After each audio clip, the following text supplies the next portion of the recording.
Hi guys, യാത്രകളെ ഇഷ്ടപ്പെടുന്ന എല്ലാ സുഹൃത്തുക്കൾക്കും സീരീസ് വ്ലോഗിൻ്റെ പുതിയൊരു വീഡിയോയിലേക്ക് സ്വാഗതം. ഇന്ന് നമ്മൾ വന്നിട്ടുള്ളത് പുതിയൊരു ലൊക്കേഷനാണ്. നമ്മൾ ഇന്ന് വരെ കണ്ട സ്ഥലമല്ല, ലക്ഷദ്വീപാണ്. ലക്ഷദ്വീപിലെ അഗത്തി ദ്വീപിലാണ് നമ്മൾ വന്നിട്ടുള്ളത്. നമ്മളെ ആദ്യത്തെ ദിവസമാണ്. മൊത്തം 5 ദിവസത്തെ ഒരു പാക്കേജാണ് നമ്മൾ എടുത്തിട്ട് വന്നിട്ടുള്ളത്. നമ്മളിപ്പോൾ ഉള്ളത് അഗത്തി ദ്വീപിലാണ്.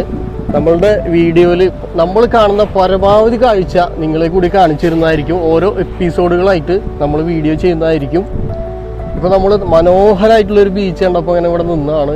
എന്താ പറയുക, അടിപൊളി കാഴ്ചകളാണ്. അപ്പോൾ ബാക്കിയുള്ള വീഡിയോസിൽ നമ്മളുടെ ഓരോ കാഴ്ചകൾ കാണിച്ചു തരുന്നതായിരിക്കും. ഓരോരോ സ്ഥലങ്ങൾ പരമാവധി നിങ്ങളിലേക്ക് എത്തിച്ചു തരുന്നതായിരിക്കും. അപ്പോൾ നമ്മുടെ ചാനൽ വീഡിയോ എല്ലാവരും മുഴുവനായിട്ട് കാണാൻ ശ്രമിക്കുക. അതുപോലെ തന്നെ ആദ്യമായിട്ട് നമ്മളെ ചാനൽ കാണുന്ന ആളുകൾ സബ്സ്ക്രൈബ് ചെയ്യുക, സപ്പോർട്ട് ചെയ്യുക. അപ്പോൾ ഓരോ കാഴ്ചകളും നിങ്ങളിലേക്ക് എത്തിച്ചേരുന്നതായിരിക്കും. നമുക്ക് വീഡിയോസിൽ ഓരോന്നായിട്ട് കാണാം. മച്ചാമാരെ, നമ്മളങ്ങനെ പുലർച്ചെ 5 മണിക്ക് വീട്ടിൽ നിന്നും എയർപോർട്ടിലേക്കുള്ള യാത്ര ആരംഭിച്ചു. ഏകദേശം 6:30 കൂടിയിട്ട് നമ്മൾ എയർപോർട്ടിൽ എത്തിച്ചേർന്നു. വലിയ തിരക്കൊന്നും എയർപോർട്ടിൽ നമുക്ക് അനുഭവപ്പെട്ടില്ല. ഓരോരുത്തരുടെയും ചെക്കിംഗ് ഫോർമാലിറ്റീസ് ഒക്കെ വേഗം തന്നെ നടന്നുകൊണ്ടിരിക്കുകയാണ്. ഈ യാത്രയ്ക്ക് മറ്റൊരു പ്രത്യേകതയുണ്ട്. ഇക്കയും ഫാമിലിയും ഈ ഒരു ട്രിപ്പിൽ നമ്മോടൊപ്പം ജോയിൻ ചെയ്യുന്നുണ്ട്. കുട്ടികളടക്കം 8 പേരടങ്ങുന്ന ഒരു ചെറിയ ഫാമിലി ട്രിപ്പ് കൂടിയാണ് ലക്ഷദ്വീപിലേക്കുള്ള ഈ ഒരു യാത്ര. ചെക്കിംഗ് ഫോർമാലിറ്റീസ് എല്ലാം കഴിഞ്ഞ് നമ്മളങ്ങനെ ഗേറ്റ് നമ്പറിൽ വെയിറ്റ് ചെയ്തിരിക്കുകയാണ്. സമയം ഏകദേശം 8 മണി ആവുന്നതേ ഉള്ളൂ. അത്യാവശ്യം എല്ലാവർക്കും നല്ല വിശപ്പ് അനുഭവപ്പെടുന്നുണ്ട്. നമ്മളുടെ വിമാനയാത്ര ആരംഭിക്കുന്നത് 8:30-നാണ്. അതിനു മുമ്പ് തന്നെ എല്ലാവരും ഫുഡ് കഴിക്കാനുള്ള പരിപാടിയിലാണ്. ഏകദേശം അരമണിക്കൂർ കൂടി ഇനി ബാക്കിയുണ്ട്. അപ്പോൾ നമ്മളെല്ലാവരും ഭക്ഷണമൊക്കെ കഴിച്ചുകൊണ്ടിരിക്കുകയാണ്. ഭക്ഷണമൊക്കെ കഴിച്ച് ഒന്ന് റീഫ്രഷായി അങ്ങനെ നമ്മൾ നമ്മുടെ യാത്ര ആരംഭിക്കുന്നതാണ്. നമ്മളങ്ങനെ ബസ്സിൽ കയറി ഇനി വിമാനത്തിൻ്റെ അടുത്തേക്ക് പോയി അവിടെ നിന്ന് അങ്ങനെ നമ്മൾ വിമാനത്തിലുള്ള യാത്ര ആരംഭിക്കുന്നതാണ്. അങ്ങനെ നമ്മൾ കൊച്ചിയിൽ നിന്നും വിമാനത്തിൽ യാത്ര ആരംഭിച്ചിരിക്കുകയാണ്. ഏകദേശം 8:30 തന്നെ നമ്മളുടെ വിമാനയാത്ര ആരംഭിച്ചു കഴിഞ്ഞു. ഇനി നമ്മൾ ലക്ഷദ്വീപിൽ അഗത്തി ദ്വീപിലേക്കാണ് നമ്മൾ യാത്ര പോകുന്നത്. അഗത്തി ദ്വീപിലാണ് എയർപോർട്ട് വരുന്നത്. അപ്പോൾ നമ്മൾ അങ്ങോട്ടേക്കാണ് ആദ്യം യാത്ര ചെയ്യുന്നത്. നമ്മളങ്ങനെ അഗത്തി ദ്വീപിൻ്റെ ആകാശ കാഴ്ചകളാണ് കണ്ടുകൊണ്ടിരിക്കുന്നത്. ഏകദേശം നമ്മൾ അഗത്തി ദ്വീപിൽ എത്താറായിട്ടുണ്ട്. വളരെ മനോഹരമായിട്ടുള്ള കാഴ്ചകളാണ് നമ്മളിപ്പോൾ കണ്ടുകൊണ്ടിരിക്കുന്നത്. ദ്വീപിൻ്റെ ആ ഒരു ഭാഗങ്ങളാണ് ഇപ്പോൾ കണ്ടുകൊണ്ടിരിക്കുന്നത്. എത്ര സുന്ദരമായ കാഴ്ചകളാണ്. അങ്ങനെ വെച്ചാൽ നമ്മളങ്ങനെ ലക്ഷദ്വീപിൽ ലാൻഡ് ചെയ്തിരിക്കുകയാണ്. അഗത്തി എയർപോർട്ടിൽ ലാൻഡ് ചെയ്തിരിക്കുകയാണ്. ഒരു രക്ഷയില്ല. ഇവിടെ നിന്ന് കാണുമ്പോൾ തന്നെ അടിപൊളി കാഴ്ചകളാണ് ചുറ്റും കാണുന്നത്. നല്ല രസമുള്ള കടലും വെള്ളവും ഒന്നും പറയാനില്ല. നമുക്കിനി ഒരുപാട് കാഴ്ചകൾ കാണേണ്ടതുണ്ട്. നമ്മളുടെ ഡ്രൈവർ അങ്ങനെ ഇവിടെ വന്ന് നമ്മളെ പുറത്തേക്ക് കൊണ്ടുപോവുകയാണ്.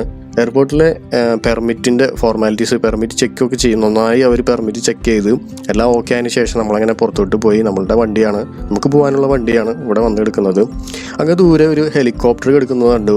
അതും നമ്മളുടെ വീഡിയോയിൽ ചിത്രീകരിച്ചു. നമ്മളുടെ ഡ്രൈവർ അങ്ങനെ നമ്മളെ ഇവിടെ നിന്നും നമ്മളുടെ റൂമിലേക്ക് കൊണ്ടുപോവുകയാണ്. അബ്ദുൾ റഹീം എന്നാണ് ഇദ്ദേഹത്തിൻ്റെ പേര്. ഇദ്ദേഹമാണ് നമ്മളുടെ യാത്രകളിൽ നമ്മോടൊപ്പം ചേരുന്നത്. നമ്മളെ ട്രാവൽ ഗൈഡാണ്. അങ്ങനെ നമ്മൾ ലക്ഷദ്വീപിൽ എത്തിയിട്ട് ആദ്യത്തെ യാത്ര ആരംഭിച്ചിരിക്കുകയാണ്. 2 സൈഡിലും കടലാണ്, നടുവിൽ നല്ല തെങ്ങും തോപ്പുകളും. വളരെ മനോഹരമായിട്ടുള്ള കാഴ്ചകളാണ് ഇവിടെ നിന്ന് അങ്ങോട്ട് ഇനി നമുക്ക് കാണാനുള്ളത്. മച്ചാമാരെ, ഇനി നമ്മൾ പറയാൻ പോകുന്ന പ്രധാനപ്പെട്ട കാര്യം, എത്രയാണ് നമ്മൾക്ക് ലക്ഷദ്വീപ് വിസിറ്റ് ചെയ്യാനായിട്ട് വരുന്ന എക്സ്പെൻസ് എന്ന് പറയുന്നത്. അപ്പോൾ നമ്മൾ പാക്കേജ് എടുത്തിട്ടാണ് വന്നിട്ടുള്ളത്. നമ്മളുടെ പാക്കേജിൽ ഒരാൾക്ക് വരുന്ന റേറ്റ് എന്ന് പറഞ്ഞത് 12,000 രൂപയാണ്. 8 വയസ്സിന് താഴെ വരുന്ന കുട്ടികൾക്കാണെങ്കിൽ വെറും ഹാഫ് പേയ്മെൻറ്റ് മാത്രം നൽകിയാൽ മതിയാകും. നമുക്കിവിടെ പാക്കേജ് എടുത്തിട്ടും വരാം, പാക്കേജ് എടുക്കാതെ നമുക്ക് പേഴ്സണലായിട്ട് വരാം. പക്ഷേ കൂടുതൽ ആളുകളൊക്കെ ആയിട്ട് വരുമ്പോൾ, ഇപ്പോൾ ഫാമിലി ഫ്രണ്ട്സൊക്കെ ആയിട്ട് വരുമ്പോൾ എപ്പോഴും പാക്കേജ് എടുത്തിട്ട് വരുന്നതായിരിക്കും നല്ലത്. നമ്മളെടുത്ത പാക്കേജ് ട്രിപ്പി ഫ്ലൈ എന്ന് പറയുന്ന ഒരു ഗ്രൂപ്പിൻ്റെയാണ്. ട്രിപ്പി ഫ്ലൈയിലെ സൽമാൻ ബ്രോ ആണ് നമ്മളുടെ എല്ലാ യാത്രകളുടെ എല്ലാ പ്ലാനും കാര്യങ്ങളൊക്കെ സെറ്റ് ചെയ്ത് തന്നത്. ലക്ഷദ്വീപിൽ വരുമ്പോൾ നമ്മൾ ഏറ്റവും ആദ്യം ശ്രദ്ധിക്കേണ്ട ഒരു കാര്യം, ഏറ്റവും ആദ്യം ചെയ്യേണ്ട ഒരു കാര്യം എന്ന് പറയുന്നത് PCC അഥവാ പോലീസ് ക്ലിയറൻസ് സർട്ടിഫിക്കറ്റ് എടുക്കുക എന്നുള്ളതാണ്. അത് നമ്മളുടെ നാട്ടിൽ നിന്ന് തന്നെ എടുത്ത് അത് അപ്ലൈ ചെയ്യുക. ഓൺലൈനായിട്ട് തന്നെ നമുക്ക് അപ്ലൈ ചെയ്യാവുന്നതാണ്. ഏകദേശം 750 രൂപയാണ് അതിൻ്റെ ചാർജ് വരുന്നത് ഒരാൾക്ക്. അത് നമ്മൾ പേഴ്സണലായിട്ട് നമുക്ക് അറിയില്ല എന്നുണ്ടെങ്കിൽ നമുക്ക് അക്ഷയയിലോ അല്ലെങ്കിൽ ഏതെങ്കിലും ജനസേവാ കേന്ദ്രത്തിലൊക്കെ പോയിട്ടുണ്ടെങ്കിൽ അവർ തന്നെ നമുക്ക് അപ്ലൈ ചെയ്ത് എല്ലാം സെറ്റാക്കി തരും. അതിനുശേഷം മാത്രമാണ് നമുക്ക് ലക്ഷദ്വീപ് അഡ്മിനിസ്ട്രേഷൻ്റെ എൻട്രി പെർമിറ്റ് കിട്ടുള്ളൂ. ഓരോ ദ്വീപിലേക്കും പ്രത്യേകം എൻട്രി പെർമിറ്റ് നമ്മൾ എടുക്കേണ്ടതായിട്ടുണ്ട്. പക്ഷേ എൻട്രി പെർമിറ്റ് ഒന്നും നമ്മൾ പേഴ്സണലായിട്ട് എടുക്കേണ്ട ആവശ്യമില്ല. അതൊക്കെ നമ്മളുടെ പാക്കേജിൽ ഇൻക്ലൂഡഡ് ആണ്. അതൊക്കെ നമുക്ക് അവർ എടുത്തുനിന്ന് തരുന്നതായിരിക്കും. നമ്മളുടെ ഈ ഒരു ഗ്രൂപ്പിൽ ട്രിപ്പി ഫ്ലൈ എന്ന് പറയുന്ന ഗ്രൂപ്പിൽ നമ്മൾ എടുത്തപ്പോൾ നമുക്കൊന്നും അറിയേണ്ടതായിട്ട് വന്നിട്ടില്ല. ഏറ്റവും ചുരുങ്ങിയ റേറ്റിൽ ടിക്കറ്റ് വരെയും നമുക്ക് അവർ എടുത്ത് തന്നിട്ടുണ്ട്. ലക്ഷദ്വീപിലേക്ക് നമുക്ക് പ്രധാനമായിട്ടും ഷിപ്പിൽ പോവാം, അതുപോലെ തന്നെ ഫ്ലൈറ്റിൽ പോവാം. നമ്മൾ ചൂസ് ചെയ്തത് ഫ്ലൈറ്റിലുള്ള യാത്രയാണ്. അതിന് ഏകദേശം വന്നത് ഒരാൾക്ക് 6000 രൂപയാണ്. തിരികെ വരുമ്പോൾ നമ്മൾ കണക്ഷൻ ഫ്ലൈറ്റാണ് ബുക്ക് ചെയ്തത്, അഗത്തി ടു ബാംഗ്ലൂർ, ബാംഗ്ലൂർ ടു കൊച്ചി. അതിന് നമുക്ക് വന്ന ചിലവെന്ന് പറഞ്ഞത് 4500 രൂപയാണ് ഒരാൾക്ക് വന്ന ചിലവ്. നമുക്ക് ഏറ്റവും ചിലവ് ചുരുങ്ങിയ രൂപത്തിൽ തന്നെ നമ്മളുടെ ഈ ഒരു ഗ്രൂപ്പ്, ട്രിപ്പി ഫ്ലൈ എന്ന് പറയുന്ന ഈ ഒരു ഗ്രൂപ്പ് നമ്മളെ എല്ലാ കാര്യങ്ങളും പ്ലാൻ ചെയ്ത് സെറ്റാക്കി ടിക്കറ്റൊക്കെ നമുക്ക് അവർ തന്നെ നമുക്ക് ബുക്ക് ചെയ്ത് തരുന്നതായിരിക്കും. നമ്മളൊന്നും അറിയേണ്ട ആവശ്യമില്ല. എല്ലാതും അവർ സെറ്റ് ചെയ്ത് തരും. ചുരുങ്ങിയ ചിലവിൽ തന്നെ നമുക്ക് എല്ലാ കാര്യങ്ങളും അവർ സെറ്റ് ചെയ്ത് തരുന്നതായിരിക്കും.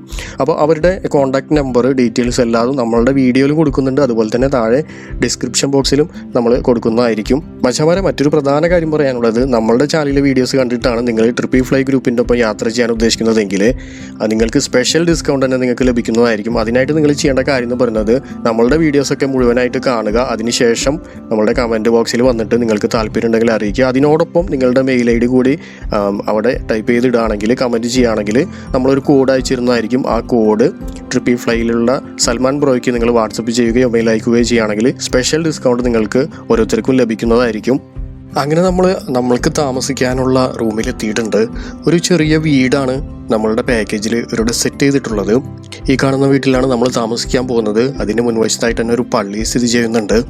അപ്പോൾ നമുക്ക് നോക്കാം. നമ്മളുടെ റൂമിൽ നമ്മൾ കയറിയപ്പോൾ തന്നെ വീട്ടിൽ ചെറിയ രീതിയിലുള്ള ഒരു വെൽക്കം ഡ്രിങ്ക് ഒക്കെ സെറ്റ് ചെയ്തിട്ടുണ്ട്. ഏകദേശം എല്ലാവരും നല്ല ടയേർഡായിട്ടുണ്ട്. വെള്ളമൊക്കെ കുടിച്ച് നമ്മളങ്ങനെ റൂമിലേക്ക് കയറി. അത്യാവശ്യം കുഴപ്പമില്ലാത്ത നല്ല സൗകര്യങ്ങളുള്ള അടിപൊളി റൂം തന്നെയാണ്. AC ഉണ്ട്, ഫാനുണ്ട്, എല്ലാ സൗകര്യങ്ങളും ഉണ്ട്. അപ്പോൾ റൂമിൻ്റെ വീഡിയോസ്, അതുപോലെ തന്നെ വീടിൻ്റെ ഡീറ്റെയിൽസൊക്കെ നമ്മൾ വരുന്ന വീഡിയോയിൽ ചെയ്യുന്നതായിരിക്കും. ഈ വീഡിയോയിൽ നമ്മൾ അഗത്തിയിലെ കുറച്ച് കാഴ്ചകളൊക്കെ കണ്ട്, അങ്ങനെ ആദ്യത്തെ ദിവസത്തെ കാഴ്ചകളാണ് നമ്മളിപ്പോൾ കണ്ടുകൊണ്ടിരിക്കുന്നത്. നമ്മളങ്ങനെ ഇവിടെ നിന്ന് എത്തി ഫ്രഷായി നമ്മളടുത്ത സ്ഥലത്തേക്ക് പോകും. കുറച്ച് നേരം റെസ്റ്റൊക്കെ എടുത്തു. അപ്പോഴേക്കും നമുക്ക് ഉച്ചയ്ക്ക് കഴിക്കാനുള്ള ഫുഡ് എത്തിയിട്ടുണ്ട്. നല്ല ചോറും പപ്പടം, അതുപോലെ തന്നെ അവിയൽ, മീൻ പൊരിച്ചത്, മീൻ കറി, സാമ്പാറൊക്കെ കൊണ്ടുവന്നിട്ടുണ്ട് കേട്ടോ. സാമ്പാറാണ്, മീൻ കറിയല്ല. ആദ്യത്തെ ദിവസം നമുക്ക് സാമ്പാറും അതൊക്കെ കഴിച്ച് നമ്മളങ്ങനെ കുറച്ച് നേരം റെസ്റ്റ് എടുത്ത് നമ്മളങ്ങനെ അടുത്ത ഒരു ബീച്ചിലേക്ക് പോയിരിക്കുകയാണ്. ലഗൂൺസ് ബീച്ച് എന്നാണ് ഈ ഒരു ബീച്ചിനെ അറിയപ്പെടുന്നത്. ലഗൂൺ ബീച്ചിലാണ് ഇപ്പോൾ നമ്മൾ നിൽക്കുന്നത്. നമ്മൾ താമസിക്കുന്നത് അവിടെ നിന്ന് ഒരു ഏകദേശം ഒരു 100-200 മീറ്റർ മാത്രം നടന്നാൽ മതി ഈ ഒരു ബീച്ചിലേക്ക് നമുക്ക് എത്തിച്ചേരാനായിട്ട് സാധിക്കും. അടിപൊളി സ്പോട്ടാണ് കേട്ടോ. ലക്ഷദ്വീപിലെ ഓരോ ബീച്ചിനെ പറ്റി നമ്മൾ അധികം പറയേണ്ട ആവശ്യമില്ല, കാരണം കിടില അടിപൊളി ബീച്ചുകളാണ് എല്ലാതും. ചെറിയ വെയിലുണ്ട്, എന്നിരുന്നാലും കാഴ്ചകളൊക്കെ നമുക്ക് ശരിക്കും കണ്ട് ആസ്വദിക്കാനായിട്ട് സാധിക്കുന്നുണ്ട്. അടിപൊളിയാണ്, നല്ല ക്രിസ്റ്റൽ ക്ലിയർ വെള്ളമാണ്. അതാണ് മെയിൻ ഹൈലൈറ്റ്. ഒരു പ്രത്യേക നിറവും അങ്ങനത്തെ മണ്ണിൻ്റെ കളറും വളരെ വ്യത്യാസമുണ്ട്. നല്ല രസമാണ്. ഈ ഒരു വെള്ളവും മണ്ണും ഇങ്ങനെ കൂടി കലർന്നായ ഒരു ഭാഗം ഉണ്ടല്ലോ, അതൊരു പ്രത്യേക കളറാണ്. കുട്ടികൾക്കൊക്കെ അടിപൊളിയാണ്.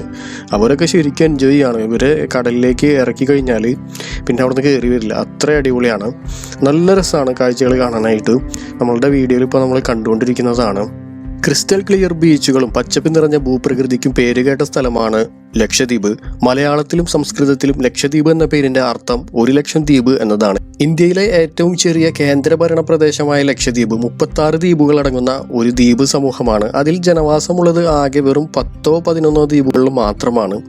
ദ്വീപുകളുടെ ആകെ വിസ്തീർണം എന്ന് പറയുന്നത് 32 ചതുരശ്ര കിലോമീറ്റർ ആണ്. അഗത്തി ദ്വീപിന് ഏകദേശം 6 കിലോമീറ്റർ നീളമാണുള്ളത്. കൊച്ചിയിൽ നിന്നും ഏകദേശം 459 കിലോമീറ്റർ ദൂരമാണ് അഗത്തി ദ്വീപിലേക്കുള്ളത്. അഗത്തിയിലെ പ്രധാന വ്യവസായം എന്ന് പറയുന്നത് മീൻപിടുത്തവും അതുപോലെ കൊപ്ര, കയർ വ്യവസായം എന്നിങ്ങനെയുള്ള പരിപാടികളൊക്കെയാണ് ഇവരുടെ മെയിൻ വ്യവസായം എന്ന് പറയുന്നത്. കാലാവസ്ഥയെ പറ്റി പറയുകയാണെങ്കിൽ മാർച്ച് മുതൽ മെയ് വരെയാണ് വർഷത്തിലെ ഏറ്റവും ചൂടേറിയ ഒരു കാലയളവ് എന്ന് പറയുന്നത്. അങ്ങനെ നമ്മൾ അടുത്തതായിട്ട് കാണാൻ പോകുന്നത് ഒരു മ്യൂസിയമാണ്. ലക്ഷദ്വീപിലെ ഒരു ഗോൾഡൻ ജൂബിലി മ്യൂസിയം എന്നാണ് ഇതിനറിയപ്പെടുന്നത്. അപ്പോൾ നമുക്കിനി മ്യൂസിയത്തിലെ കാഴ്ചകൾ എങ്ങനെയുണ്ടെന്ന് നോക്കാം. ഒരു ചെറിയ മ്യൂസിയമാണ് കേട്ടോ. നമ്മളെ നാട്ടിൽ കാണുന്ന പോലെ അത്ര വലിയ സംഭവം ഒന്നല്ല. ഇവിടെ ടൈമിംഗ് ഒക്കെ കൊടുത്തിട്ടുണ്ട്. അധികം ആളുകളൊന്നും ഇല്ല കേട്ടോ. നമ്മൾ വന്നപ്പോൾ നമ്മൾ മാത്രമേ ഉള്ളൂ. പക്ഷെ കുറച്ച് കഴിഞ്ഞപ്പോൾ നമ്മളുടെ പിന്നാലെ കുറച്ച് പേരൊക്കെ വന്നിട്ടുണ്ട്. 2 നിലകളിലായിട്ടാണ് ഈ ഒരു മ്യൂസിയം നിലകൊള്ളുന്നത്. ഇവിടെ നമുക്ക് ദ്വീപിൻ്റെ പുരാതനമായിട്ടുള്ള കുറച്ച് സംഭവങ്ങൾ, കാര്യങ്ങളൊക്കെ കാണാം. കുറേയൊക്കെ ഇവിടുന്ന് ദ്വീപിൽ നിന്ന് കളക്ട് ചെയ്ത പുരാതനമായിട്ടുള്ള വസ്തുക്കൾ, അതുപോലെ കടലിൽ നിന്നൊക്കെ കളക്ട് ചെയ്തിട്ടുള്ളത്, പാരമ്പര്യമായിട്ട് ഉപയോഗിച്ചു പോരുന്നത്, അങ്ങനത്തെ കുറച്ച് സംഭവങ്ങളൊക്കെയാണ് ഇവിടെ നമുക്ക് കാണാനായിട്ടുള്ളത്. എന്നിരുന്നാലും ദ്വീപിൻ്റെ ഒരു പുരാതന ആയ ഒരു കാലഘട്ടത്തിലെ കാഴ്ചകൾ എന്നൊക്കെ നമുക്ക് പറയാം. അങ്ങനത്തെ കുറേ സംഭവങ്ങൾ ഇവരിവിടെ സെറ്റ് ചെയ്ത് വെച്ചിട്ടുണ്ട്. നല്ല അത്യാവശ്യം കുഴപ്പമില്ല, നല്ല രസമായിട്ട് തന്നെ നമുക്ക് കാഴ്ചകൾ കാണാം. നമ്മൾ ലക്ഷദ്വീപിൽ വന്നിട്ട് ഇങ്ങനത്തെ കാഴ്ചകളൊന്നും നമ്മൾ ഒരിക്കലും പ്രതീക്ഷിക്കില്ല, ഇങ്ങനെ ഒരു മ്യൂസിയം കാര്യങ്ങളൊന്നും. നല്ല കാര്യങ്ങളാണ്, എല്ലാതും നല്ല ഡീറ്റെയിൽ ആയിട്ട് തന്നെ ഇവിടെ എഴുതി വെച്ചിട്ടുണ്ട്. കടലിൽ നിന്നും കളക്ട് ചെയ്തതും അതുപോലെ ഇവിടെ പുരാതനമായിട്ട് ഉപയോഗിച്ചിരുന്ന സാധനങ്ങളും അതുപോലത്തെ കുറേ ഐറ്റംസ് ഇങ്ങനെ സെറ്റ് ചെയ്ത് വെച്ചിട്ടുണ്ട്. നമ്മളെ നാട്ടിലുള്ള പോലെയല്ല കേട്ടോ. ഇവിടെയൊക്കെ നമുക്ക് വേണമെങ്കിൽ അത്യാവശ്യം ഒന്ന് വേണമെങ്കിൽ ടച്ച് ചെയ്തൊക്കെ നോക്കാം. നമ്മുടെ നാട്ടിലാണെങ്കിൽ തൊട്ടാൻ പോലും സമ്മതിക്കില്ല. ചില മ്യൂസിയത്തിലാണെങ്കിൽ നമുക്ക് വീഡിയോഗ്രാഫിയും ചെയ്യാനും പറ്റില്ല. ഇവിടെ നമുക്ക് അങ്ങനെയൊന്നും ഇല്ല. അടുത്തൊക്കെ പോയിട്ട് നമുക്ക് എല്ലാ കാര്യങ്ങളും വീഡിയോ പിടിക്കാം, ഫോട്ടോസ് എടുക്കാം, എല്ലാം ചെയ്യാം. കയറി വരുന്ന ഭാഗത്ത് നമ്മളുടെ പേരും കാര്യങ്ങളൊക്കെ ഒന്ന് നോട്ട് ചെയ്ത് കൊടുത്താൽ മതി. അപ്പോൾ ഇതൊക്കെ അതിലൊരു പ്രതിമകളാണ്. ഇതൊക്കെ ഇവിടുത്തെ ഈ ഭാഗങ്ങളിൽ നിന്നൊക്കെ കളക്ട് ചെയ്തെടുത്തതാണ്. ഓരോ സാധനത്തിൻ്റെയും ഡീറ്റെയിൽസ് അതാത് സാധനങ്ങളുടെ മുകളിലായിട്ട് തന്നെ വെച്ചിട്ടുണ്ട്. ഒക്കെ പാരമ്പര്യമായിട്ട് ഇവർ കാത്തു സൂക്ഷിച്ചു വരുന്ന സംഭവങ്ങളാണ്. ഇന്ത്യയുടെ 50ാം സ്വാതന്ത്ര്യ വർഷത്തെ അനുസ്മരിക്കുന്ന ഒരു സാംസ്കാരിക രത്നമായിട്ടാണ് ഈ ഒരു മ്യൂസിയത്തെ കാണുന്നത്. എന്തായാലും പഴയ അമൂല്യ വസ്തുക്കളാണ്, പഴമയെ കാണിക്കുന്ന ഒരു തരം സംഭവങ്ങളാണ് എല്ലായിടത്തും സെറ്റ് ചെയ്ത് വെച്ചിട്ടുള്ളത്. ദ്വീപിലെ പല അമൂല്യ വസ്തുക്കളും നമുക്കിവിടെ വന്നു കഴിഞ്ഞാൽ കാണാനായിട്ട് സാധിക്കും. അതുപോലെ ഇവിടെ വലിയൊരു ബോർഡൊക്കെ വെച്ചിട്ടുണ്ട്, ഓരോ പദ്ധതികളും കാര്യങ്ങളൊക്കെയാണ്. ഈ കാണുന്നതാണ് സിൽസില എന്നാണ്, കയ്യെഴുത്തു രേഖ എന്നാണ് പറയുന്നത്. അതായത് മുഹമ്മദ് നബി സല്ലല്ലാഹു അലൈഹി വസല്ലമയുടെ പാരമ്പര്യ പിന്തുടർച്ചക്കാരുടെ വിവരങ്ങൾ അടങ്ങിയ ഒരു വിവരണ രേഖയാണ്. അഗത്തി ദ്വീപിലെ പൊന്തിനോട എന്ന വീട്ടിൽ നിന്നും കിട്ടിയതായിട്ടാണ് ഇവിടെ എഴുതി വെച്ചിരിക്കുന്നത്. എന്തായാലും ഇതും നമുക്കിവിടെ കാണാനായിട്ട് സാധിച്ചു. മച്ചാമാരെ, മ്യൂസിയത്തിലെ കാഴ്ചകൾ കണ്ടതിന് ശേഷം നമ്മളങ്ങനെ മറ്റൊരു ബീച്ചിലേക്ക് വന്നിരിക്കുകയാണ്. അതിൻ്റെ അടുത്ത് തന്നെയാണ്, മ്യൂസിയത്തിൻ്റെ അടുത്തുള്ള ബീച്ചിലേക്ക് തന്നെ നമ്മൾ എത്തിയിരിക്കുകയാണ്. സൂര്യൻ ഇങ്ങനെ അസ്തമിച്ചുകൊണ്ടിരിക്കുകയാണ്. അടിപൊളി നല്ലൊരു കാഴ്ചയാണ്, നല്ല വൈബാണ്. ഒരുപാട് ഊഞ്ഞാലും അങ്ങനത്തെ കുറേ സംഭവങ്ങൾ നമ്മൾ കുറേ വീഡിയോസിലൊക്കെ കണ്ടിട്ടുണ്ടാവും. ഊഞ്ഞാലുകൾ ദ്വീപിൻ്റെ ബീച്ചിൻ്റെ അടുത്ത് തന്നെ ആയിട്ട് കുറേ ഊഞ്ഞാലുകളൊക്കെ സെറ്റ് ചെയ്ത് കുറേ പൂക്കളും അങ്ങനത്തെ സംഭവങ്ങളൊക്കെ വെച്ചിട്ട്, അതാണ് നമ്മൾ ലക്ഷദ്വീപിലെ വീഡിയോസൊക്കെ കാണുമ്പോൾ അധികം കണ്ടിട്ടുണ്ടാകും. കൂടുതൽ പേര് റീൽസ് ചെയ്യാതൊക്കെ ആയിരിക്കും. അപ്പോൾ അങ്ങനത്തെ ഒരുപാട് ഏരിയാസ് ഇവിടെ കാണുന്നുണ്ട്. അതുപോലെ ഈ തെങ്ങ് ഇങ്ങനെ ചാഞ്ഞ് നിൽക്കുന്നതും അങ്ങനത്തെ ഒരുപാട് സീനറീസ് നമുക്ക് കണ്ട് മതി വരില്ല, അത്രയും മനോഹരമായിട്ടുള്ള കാഴ്ചകളാണ്. അപ്പോൾ ഇന്നത്തെ ഈ ഒരു സൈറ്റ് സീയിങ് ഒക്കെ കഴിഞ്ഞ് നമ്മളിനി തിരിച്ച് റൂമിലേക്ക് പോവുകയാണ്. അപ്പോൾ ഇന്നത്തെ കാഴ്ചകൾ ഇവിടെ അവസാനിക്കുകയാണ്, ഈ ഒരു എപ്പിസോഡ് ഇവിടെ അവസാനിക്കുകയാണ്. ഇനി അടുത്ത എപ്പിസോഡായിട്ട് നമ്മൾ അടുത്ത വീഡിയോയിൽ വരുന്നതായിരിക്കും. ഇന്നത്തെ കാഴ്ചകൾ ഇത്രയാണ്. രാത്രി നമ്മൾ റൂമിലെത്തിയപ്പോഴേക്കിനും നമുക്കുള്ള ഫുഡ് അവിടെ തയ്യാറായിട്ടുണ്ടായിരുന്നു. ചപ്പാത്തി അതുപോലെ തന്നെ ഫിഷ് കറിയും ഫിഷ് അച്ചാറൊക്കെയാണ് നമുക്ക് ഇന്ന് കൊണ്ടുവന്നിട്ടുള്ളത്. അപ്പോൾ വെച്ചാൽ നമ്മളങ്ങനെ ഫുഡൊക്കെ അടിച്ച് ഇനി റെസ്റ്റ് എടുക്കാൻ പോവുകയാണ്. നമ്മളിനി കിടന്നുറങ്ങാൻ പോവുകയാണ്. അടുത്ത ദിവസം രാവിലെ 10 മണിയാകുമ്പോഴേക്കും നമ്മളുടെ ഡ്രൈവർ ബ്രോ വരാമെന്ന് പറഞ്ഞിട്ടുണ്ട്. അപ്പോൾ എന്തായാലും ഇന്നത്തെ ദിവസത്തെ കാഴ്ചകളോടെ അവസാനിച്ചു. ഇനി നമുക്ക് അടുത്ത എപ്പിസോഡിൽ വീണ്ടും കാണാം. അതുവരേക്കും ബൈ.